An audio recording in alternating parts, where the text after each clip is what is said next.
Hey everyone, welcome back. Today we're going to be taking a deep dive into the world of memoir writing. It's a fascinating genre. But not just like, sharing any story, right? Right. This is about how to craft a memoir that truly inspires readers. And maybe you've That's thought always it's that bestseller list, yeah. So to help us with this deep dive, we're turning to a guide called How to Write a Memoir That Inspires and Sells. It's a great resource. It gives us a glimpse into what makes a memoir stand out. Because let's face it, there are a lot of memoirs out there. So may. So how do you make yours stand out? That's the key question. And this guide starts with something that seems obvious, but I think it's often overlooked. Okay. Clarity of purpose. Like, why are you writing this memoir in the first place? It's like anything, you wouldn't build a house without a blueprint. Exactly. So before you even put pen to paper, you need to ask yourself, what's the core message of my story? What do you want readers to take away from it? Yeah, what's that lasting impression? So it's not just about recounting the events of your life. Right. It's about the underlying message, The theme. the theme. There you go. The guide calls it the theme. Think of it as the backbone of your memoir. Okay. It could be about overcoming adversity, Mm-hmm. a journey of self-discovery, or maybe exploring family dynamics. So anything that gives your story that, like, unifying thread. Precisely. It's that thread that pulls the reader through your story. This is making a lot of sense. So let's say, for example, your memoir is about healing from grief. Mm-hmm. It's not just about the loss itself. Right. It's about the transformation. The resilience you developed along the way. Exactly. Yeah. And that's what's going to resonate with readers who are maybe Going through something similar. going through something similar. Exactly. A strong theme gives your story focus, but it doesn't limit you. Okay. It actually gives you the freedom to explore the complexities of your experiences. In a more meaningful way. Yeah. I like that.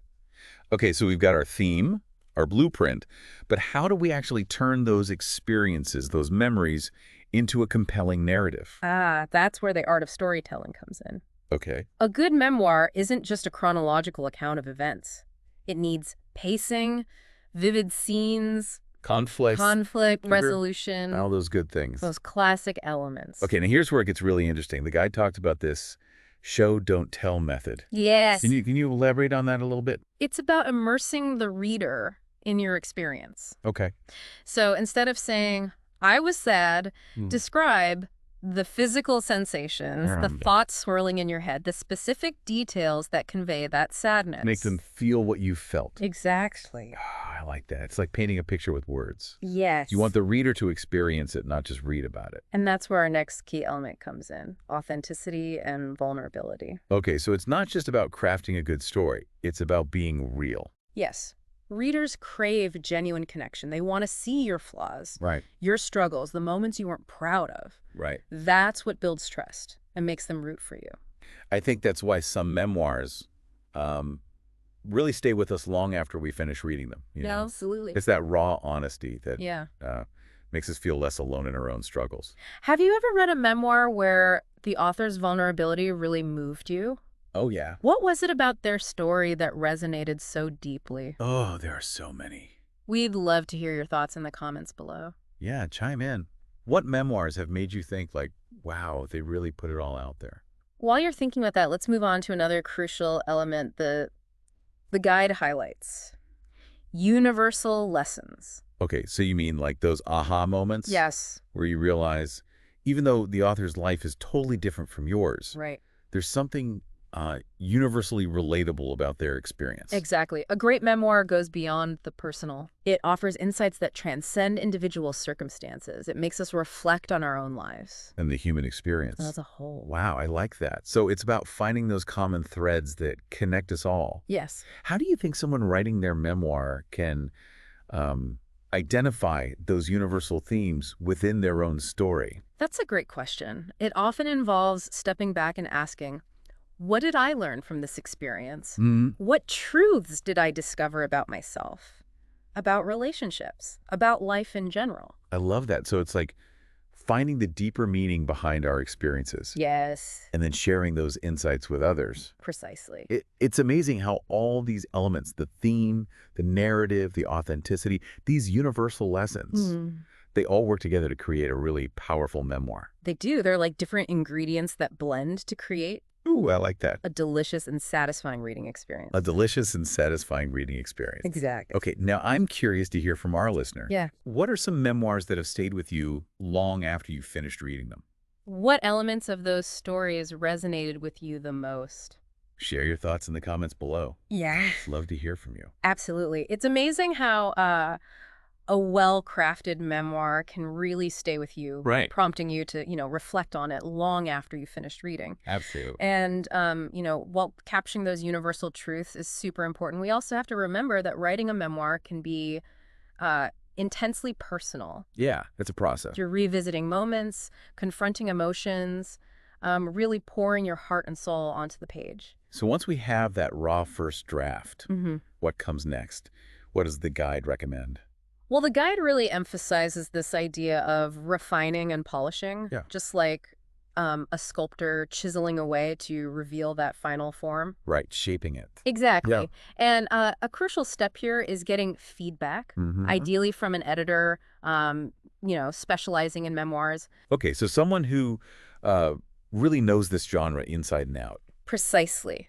They can help clarify your narrative, tighten the pacing, and make sure your authentic voice shines through. Right, because they can see it with fresh eyes. Exactly. And you're so close to the material Yes, exactly. that sometimes you need that outside perspective. Mm-hmm. That's so important.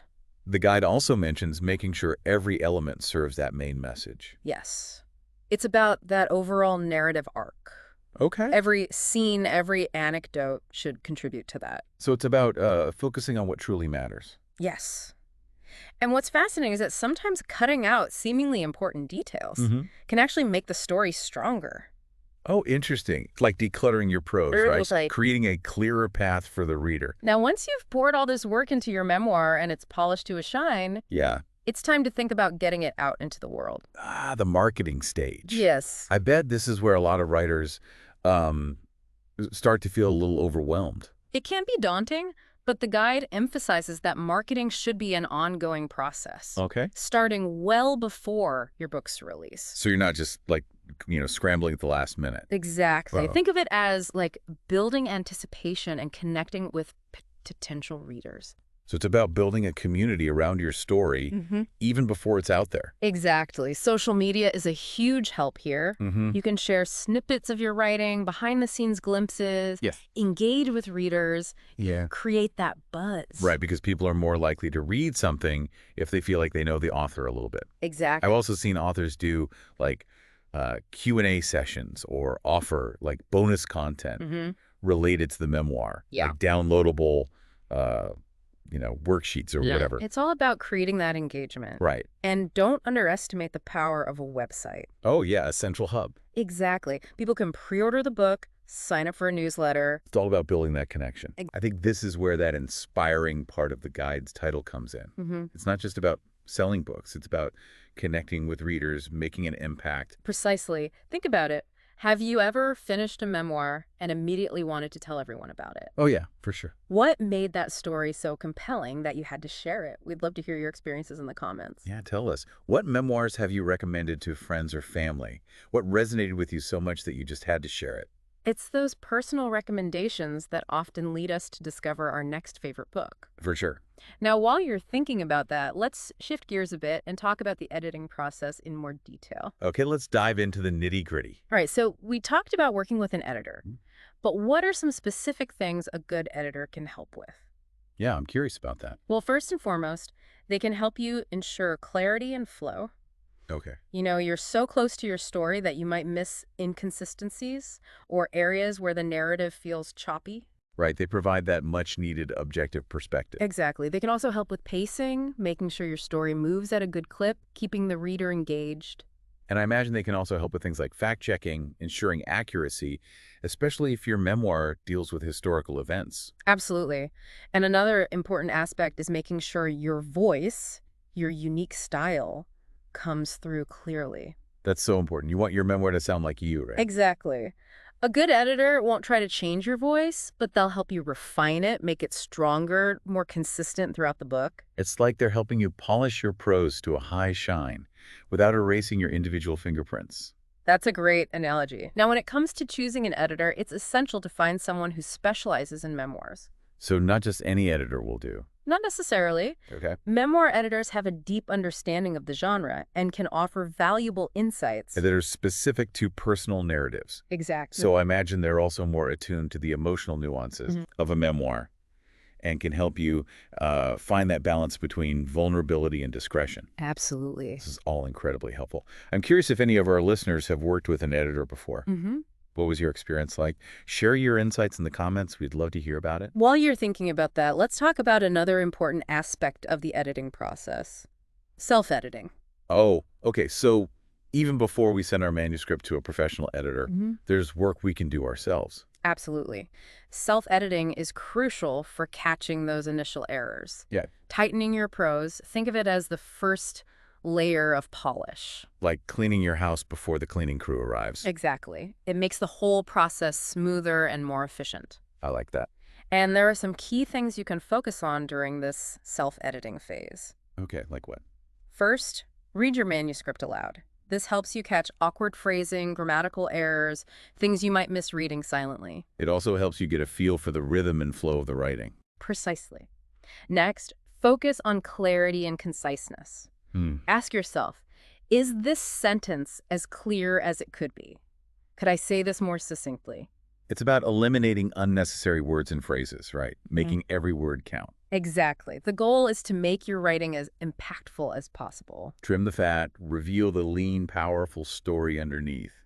I love that. Now, another important aspect of self-editing is being aware of your own writing quirks. Oh, okay. You mean like little habits we all have, overusing certain words or phrases. Exactly. Once you're aware of your quirks, you can consciously look for them. Make sure they're not distracting the reader. Precisely. It's about polishing those rough edges and creating a more finished product. Okay.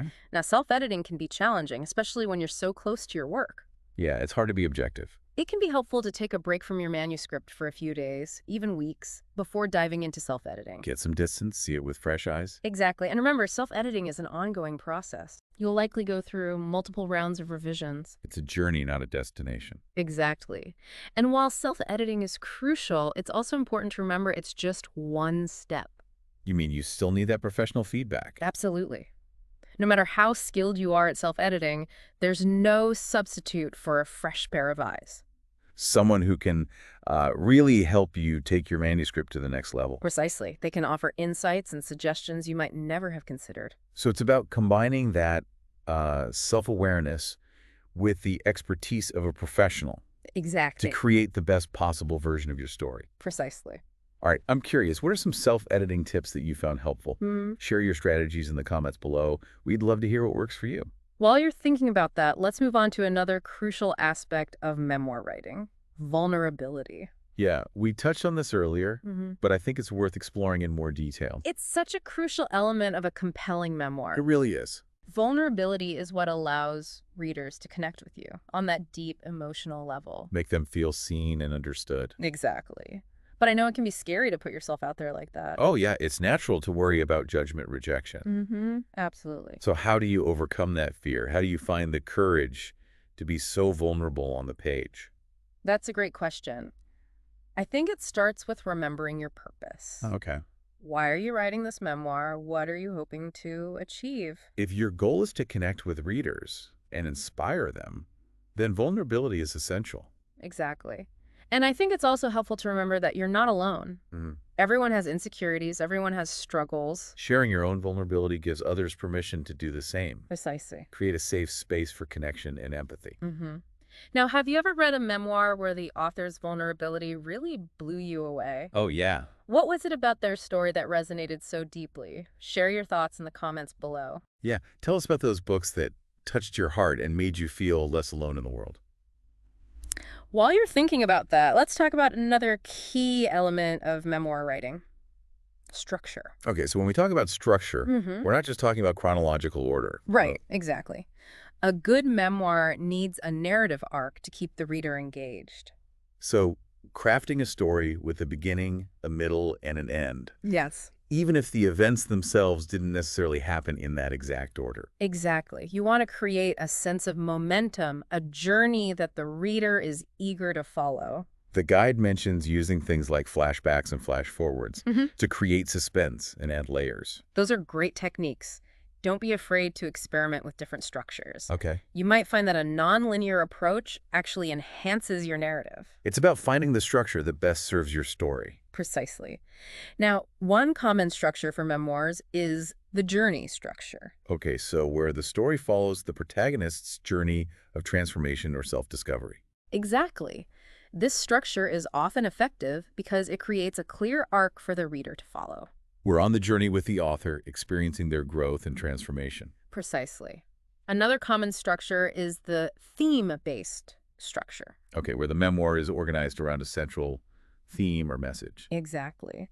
This structure can be effective for exploring complex issues or weaving together multiple storylines. It's like using the theme as a lens to focus the narrative and create a cohesive whole. Now, regardless of the structure you choose, it's important to consider pacing. Okay, the speed at which the story unfolds. Exactly. You don't want to rush through important moments. Right. But you also don't want to bog down the reader with too many unnecessary details. It's about finding that sweet spot where the story flows smoothly and keeps the reader engaged. Precisely. Now, when it comes to structure, there's no one-size-fits-all approach. It's about finding what best suits your story. And your voice. And your voice, yeah. And don't be afraid to experiment. You might find that a unique structure is what sets your memoir apart. It's about embracing creativity and finding what works best for you. Now, I'm curious, have you ever read a memoir with a particularly unique or interesting structure? Ooh, good question. What made it stand out? Share your thoughts in the comments below. Yeah, tell us about those books that challenged your expectations and made you think differently about storytelling. While you're thinking about that, let's talk about another crucial aspect of memoir writing. Voice. Voice is so important. It is. It's what makes your memoir unique and memorable. Absolutely. Voice is the expression of your personality on the page. It's like your literary fingerprint, right? Exactly. No one else can replicate it. And finding your voice is essential for creating a memoir that really resonates with readers. Mm-hmm. So how do you go about finding your voice? Well, it's not something you can force. It's more about allowing your authentic self to shine through. Being true to yourself? Exactly. And one way to do that is to write the way you speak. Okay, so you're not trying to sound like overly formal or academic. Precisely. Relax. Be yourself. Let your personality flow. The guide mentions reading your work aloud to see if it sounds like you. Mm-hmm. That's a great tip. It's like listening in on a conversation with yourself. Exactly. If it doesn't sound like you, then it's time to do some tweaking. So finding that sweet spot where your writing feels both authentic and engaging. Precisely. And remember, your voice might evolve over time. It's not set in stone. Exactly. As you write more, you'll continue to refine your voice, discover new ways to express yourself. It's a journey of self-discovery, both on and off the page. Absolutely. Now, I'm curious, have you ever struggled to find your voice in your writing? It's a common struggle. What tips or strategies have you found helpful? Share your experiences in the comments below. Yeah, let's all learn from each other. While you're thinking about that, let's move on to another key element. Audience. Okay, audience. Now, when we talk about audience, we're not just talking about who you think will read your book. It's about understanding who you're writing for. Exactly. Who are you trying to reach with your story? What do you want them to take away? The guide emphasizes that knowing your audience can help you make decisions about everything, from tone and style to the level of detail you include. Precisely.